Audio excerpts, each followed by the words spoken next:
దేవుని నామమునకు మహిమ కలుగును గాక. ఈ వాక్యం వినుచున్న బిడ్డలందరినీ దేవుడు ఉచితంగా దీవించి ఆశీర్వదించును గాక. ఈ ఛానల్ని మీరు సబ్స్క్రైబ్ చేసుకోకపోతే ప్లీజ్ దయచేసి సబ్స్క్రైబ్ చేసుకోనండి. యెషయా గ్రంథము 50వ అధ్యాయం చదువుకుందామండి. యెహోవా ఇలాగు సెలవిచ్చుచున్నాడు, నేను మీ తల్లిని విడనాడిన పరిత్యాగ పత్రిక ఎక్కడనున్నది? నా అప్పుల వారిలో ఎవరిని మిమ్మును అమ్మివేసితిని?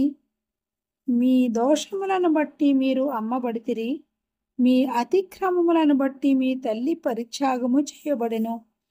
నేను వచ్చినప్పుడు ఎవడును లేకపోనేలా, నేను పిలిచినప్పుడు ఎవడును ఉత్తరం ఇయ్యకుండానేలా, నా చెయ్యి విమోసింపలేనంత కురచదాయిపోయినా విడిపించుటకు నాకు శక్తి లేదా? నా గద్దింపు చేత సముద్రమును ఎండబెట్టుదును, నదులను ఎడారిగా చేయుదును. నీళ్లు లేనందున వాటి చేపలు కంపు కొట్టి దాహము చేత చచ్చిపోవును. ఆకాశము చీకటి కమ్మచేయుచున్నాను, అవి గోనిపట్ట ధరింపజేయుచున్నాను.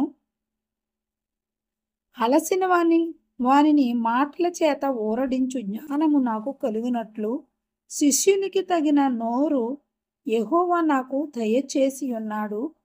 శిష్యుల వినునట్లుగా నేను వినుటకై ఆయన ప్రతి ఉదయమున నాకు వినుబుద్ధి పుట్టించుచున్నాడు. ప్రభువుకు యెహోవా నా చెవికి వినబుద్ధి పుట్టింపగా నేను ఆయన మీద తిరుగుబాటు చేయలేదు, వినకుండా నేను తొలగిపోలేదు. కొట్టువారికి నా వీపును అప్పగించి తిని, వెంట్రుకలు పెరికివేయు వారికి నా చెంపలను అప్పగించి తిని, ఉమ్మివేయు వారికిని అవమానపరచు వారికిని నా ముఖము దాచుకొనలేదు. ప్రభువకు యెహోవా నాకు సహాయము చేయువాడు గనుక నేను సిగ్గుపడలేదు. నేను సిగ్గుపడనని ఎరిగి నా ముఖమును చెకుముకిరాతి వలె చేసుకొంటిని. నన్ను నీతిమంతునిగా ఎంచువాడు ఆసనుడైనున్నాడు. నాతో వాద్యమాడు వాడెవడును? మనము కూడుకొని వాద్యమాడుదము. నా ప్రతివాది ఎవడు? అతని నా యొద్దకు రానిమ్ము. ప్రభువగు యెహోవా నాకు సహాయము చేయును. నా మీద నేరస్థాపన చేయువాడెవడు? వారందరూ వస్త్రము వలె పాతగిలిపోవుదురు, చిమ్మెట వారిని తినివేయును. మీలో యెహోవాకు భయపడి ఆయన సేవకుని మాట వినువాడెవడు? వెలుగు లేక ఏ చీకటిలో నడుచువాడు యెహోవా నామమును ఆశ్రయించి తన దేవుని నమ్ముకొనవలెను. ఇదిగో అగ్ని రాజబెట్టి అగ్ని కొరువులను మీ చుట్టూ పెట్టుకొను వారలరా, మీ అగ్ని జ్వాలలో నడువుడి, రాజబెట్టిన అగ్ని కొరువులలో నడువుడి. నా చేతి వలన ఇది మీకు కలుగుచున్నది. మీరు వేదన గలవారై పండుకొనిదరు. నీతిని అనుసరించుచు యెహోవాను వెదకుచు నుండు వారలారా, నా మాట వినుడి. 51వ అధ్యాయం చదువుకుందామండి. మీరు ఏ బండ నుండి చెక్కబడితిరో దాన్ని ఆలోచించుడి, మీరు ఏ గుంట నుండి త్రవ్వబడితిరో దాన్ని ఆలోచించుడి. మీ తండ్రి అయిన అబ్రహాము సంగతి ఆలోచించుడి. మిమ్మును కనిన సారాను ఆలోచించుడి. అతడు ఒంటరి అయి ఉండగా నేను అతని పిలిచి తిని, అతన్ని ఆశీర్వదించి అతని ఎక్కువమంది అగునట్లు చేసి తిని. యెహోవా సీయోనును ఆదరించుచున్నాడు, దాని పాడైన స్థలములన్నిటినీ ఆదరించి దాని అరణ్య స్థలములను ఏదైనా వలె చేయుచున్నాడు. దాని ఎడారి భూములు యెహోవా తోట వలె నవ్వినట్లు చేయుచున్నాడు. ఆనంద సంతోషములను కృతజ్ఞతాస్తుతియు సంగీతగానమును దానిలో వినబడును. నా ప్రజలారా, నా మాట ఆలకించుడి. నా జనులారా, నాకు చెవియొగ్గి వినుడి. ఉపదేశము నా యొద్ద నుండి బయలుదేరును. జనములకు వెలుగు కలుగునట్లుగా నా విధిని నియమింతును. నేను ఏర్పరచు నా నీతి సమీపముగా ఉన్నది. నేను కలుగజేయ రక్షణ బయలుదేరుచున్నది. నా బాహువులు జనములకు తీర్పు తీర్చును. ద్వీపవాసులు నా తట్టు చూసి నిరీక్షణ గలవారగుదురు. వారు నా బాహువును ఆశ్రయించుదురు. ఆకాశము వైపు కన్నులెత్తుడి, క్రింద భూమిని చూడుడి. అంతరిక్షము పొగవలే అంతర్ధానమగును, భూమి వస్త్రము వలె పాతగిలిపోవును. అందరి నివాసులు అటువలే చనిపోవుదురు. నా రక్షణ నిత్యముండును, నా నీతి కొట్టివేయబడదు. నీతి అనుసరించు వారులారా నా మాట వినుడి. నా బోధను హృదయమందుంచుకొన్నవా జనులారా ఆలకించుడి. మనుషులు పెట్టు నిందకు భయపడకుడి, వారు దూషణ మాటలకు దిగులు పడకడి. వస్త్రమును కొరికివేయినట్టు చిమ్మట వారిని కొరికివేయును, పొద్దింక గొర్రె బొచ్చును కొరికివేయనట్లు వారిని కొరికివేయును. అయితే నా నీతి నిత్యము నిలుచును, నా రక్షణ తరతరములుండును. యెహోవా బహువా లెమ్ము లెమ్ము, బలము తొడుగు కొమ్ము, పూర్వకాలములలోను పురాతన తరములలోను లేచినట్లు లెమ్ము.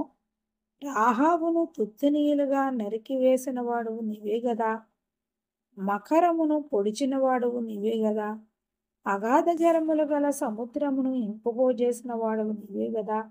విమోచింపబడిన వారు దాటిపోగునట్లు సముద్రాగాధ స్థలములను త్రోవగా చేసిన వాడవు నీవే గదా. యెహోవా విమోచించిన వారు సంగీతనాదంతో సియోనునకు తిరిగి వచ్చెదరు. నిత్య సంతోషము వారి తలల మీద ఉండును, వారు సంతోషానందము గలవారగుదురు. దుఃఖమును నిట్టూర్పును తొలగిపోవును. నేనే నోదార్చువాడను. చనిపోవు నరునికి, తృణపాత్రుడగు నరునికి ఎందుకు భయపడుదు? బాధ పెట్టువాడు నాశనము చేయుటకు సిద్ధపడినప్పుడు వాని క్రోధమును బట్టి నిత్యము భయపడుచు ఆకాశములను వ్యాపింపజేసి భూమి పునాదులను వేసిన యెహోవాను, నీ సృష్టికర్త అయిన యెహోవాను మరచుదువా? బాధ పెట్టువాని క్రోధము ఏమాయెను? కృంగబడినవాడు త్వరగా విడుదల పొందును. అతడు గోతిలోనికి పోడు, చనిపోడు, అతనికి ఆహారము తప్పదు. నేను నీ దేవుడనైన యెహోవాను. సముద్రం యొక్క కెరటములు ఘోషించినట్లు దాని రేపువాడను నేనే. సైన్యములకు అధిపతియగు యెహోవా అని ఆయనకు పేరు. నేను ఆకాశములను స్థాపించినట్లును భూమి పునాదులను వేయినట్లును నా జనము నీవే అని సియోనుతో చెప్పునట్లును నీ నోట నా మాటలు ఉంచి నా చేతి నీడలో నిన్ను కప్పి ఉన్నాను. యెరూషలేమా లెమ్ము లెమ్ము, యెహోవా క్రోధ పాత్రను ఆయన చేతి నుండి పుచ్చుకొని త్రాగినదానా, తూలిపడజేయు పాత్రలోని అంతటినీ త్రాగినదానా, నిలువము. ఆమె కనిన కుమారులందరిలో ఆమెకు దారి చూపగల వాడెవడును లేకపోయెను. ఆమె పెంచిన కుమారులందరిలో ఆమెను చెయ్యి పట్టుకొని వాడెవడును లేకపోయెను. ఈ రెండు అపాయములు నీకు సంభవించెను. నిన్ను ఓదార్చగలవాడెక్కడ ఉన్నాడు? పాడు నాశనము, కరువు ఖడ్గము నీకు ప్రాప్తించెను. నేను నిన్నెట్లు ఓదార్చుదును? నీ కుమారులు మూర్ఛిల్లి ఉన్నారు. దుప్పి వలలో చిక్కుబడినట్లు వీధులన్నిటి చివరలలో వారు పడి ఉన్నారు. యెహోవా క్రోధముతోనూ నీ దేవుని గద్దింపుతోనూ వారు నిండి ఉన్నారు. ద్రాక్షారసము లేకయే మత్తురాలవై శ్రమ పడినదానా, ఈ మాట వినుము. నీ ప్రభువగు యెహోవా తన జనుల నిమిత్తము వాద్యమాడు.